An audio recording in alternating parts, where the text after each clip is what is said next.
یہ بات بڑی ڈھٹائی سے کی جاتی ہے کہ شب برات کی کوئی فضیلت نہیں، کوئی اہمیت نہیں، اس رات کوئی نفل نہیں پڑھنے چاہیے، کوئی عبادت نہیں کرنی چاہیے۔ بڑے زوردار طریقے سے لوگ پروپیگنڈا کرتے ہیں۔ اس کے لیے میں چاہوں گا کہ حدیث میں اس کے لیے جو لفظ آئے ہیں وہ آپ نے اگر یاد کر لیے تو کسی قسم کا شبہ اور شک وہ بالکل باقی نہیں رہے گا۔ حضور نے اس کے لیے لفظ استعمال کیا ہے لیلۃ النصف من شعبان، لیلۃ النصف من شعبان، یعنی آدھا شعبان ادھر آدھا شعبان ادھر، جو درمیان والی رات ہے وہ کون سی بنتی ہے؟ 15ویں رات، 15ویں شب رمضان الکریم کی پہلی جو مہینہ ہے شب شعبان المعظم، اس میں رات ایسی عظیم ہے کہ رمضان شریف میں شب قدر ہے، شب لیلۃ القدر بھی قرآن مجید میں اس کا نام ہے۔ قرآن مجید کی ایک باقاعدہ سورہ ہے، سورہ قدر، انا انزلناہ فی لیلۃ القدر،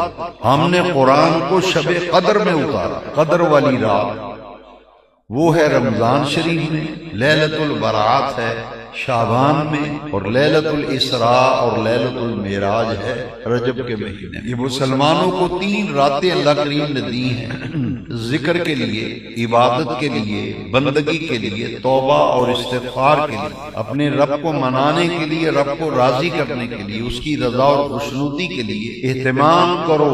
اور یہ جو شعبان المعظم کے حوالے سے نبی کریم صلی اللہ علیہ وسلم کی قول مبارک جو حضرت سیدنا علی کرم اللہ تعالی وجہ کریم سے منقول ہے کہ حضور نے فرمایا صوموا لیلہا وقوموا نہارہا، کہ جب شعبان المعظم کی 15ویں رات آئے تو رات کو نفل پڑھو، قیام کرو، وقوموا لیلہا وصوموا نہارہا، اور اگلے دن 15 شعبان کو روزہ رکھو۔ رات کا قیام اور دن کا سیام، سیام صوم کی جمع ہے، صوم کا معنی ہے روزہ۔ اب یہ رمضان شریف سے پہلے رات آ رہی ہے، 15 دن پہلے، ماہ رمضان شروع ہونے سے 15 دن پہلے وہ رات آ رہی ہے جس کا نام ہے لیلۃ النصف من شعبان۔ اس رات کا قیام رکھا گیا اور اگلے دن کا روزہ رکھا گیا۔ یہ اس لیے ہے کہ عرفاء فرماتے ہیں کہ یہ دراصل اللہ تبارک و تعالی رمضان الکریم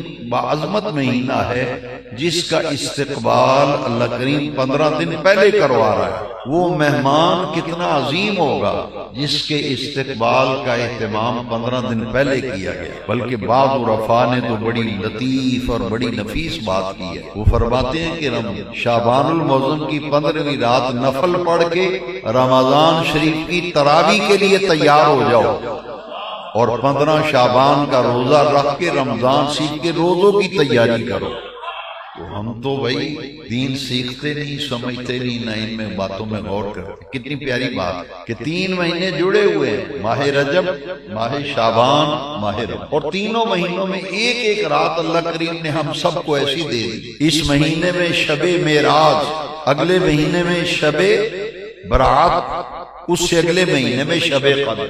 یہ اس لیے ہے کہ جو نیک آدمی ہے، ایک آدمی تہجد گزار ہے، تہجد گزار ہے، وہ تو ہر رات جاگتا ہے۔ جو بندہ تہجد کا پابند ہے وہ تو ڈیلی تہجد پڑھتا ہے نا، تہجد کے وقت رات کو اٹھتا ہے، اسے کہتے ہیں قیام اللیل، رات کو قیام کرنا، نفل پڑھنا۔ وہ تو ہر روز اٹھتا ہے، لیکن کچھ راتیں اللہ کریم نے ہم جیسے نالائق لوگوں کے لیے بنائی کہ جو سارا سال نہیں اٹھ سکتے، کم از کم ان 3 راتوں میں اٹھ جائیں۔